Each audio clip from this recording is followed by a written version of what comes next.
এদিকে সারা দেশে ধর্ষণ ও নিপীড়নের ঘটনায় দোষীদের গ্রেপ্তার ও সর্বোচ্চ শাস্তি মৃত্যুদণ্ডের দাবিতে বগুড়া, কিশোরগঞ্জ, লক্ষ্মীপুর ও নাটোরে মানববন্ধন ও বিক্ষোভ করেছে স্কুল কলেজের শিক্ষার্থীরা।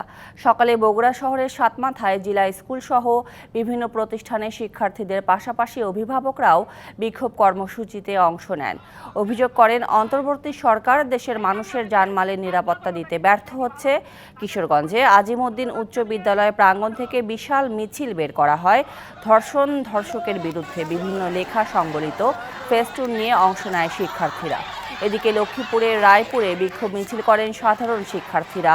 ঘণ্টাব্যাপী সড়কে অবস্থান নিয়ে স্বরাষ্ট্র উপদেষ্টার পদত্যাগের দাবি করেন তারা। একই দাবিতে নাটোরের মাদ্রাসা মোড় থেকে বিক্ষোভ মিছিল বের করে বৈষম্য বিরোধী ছাত্র আন্দোলন। পরে শহরের কানাইখালী প্রেস ক্লাবের সামনে মানববন্ধন অনুষ্ঠিত হয়।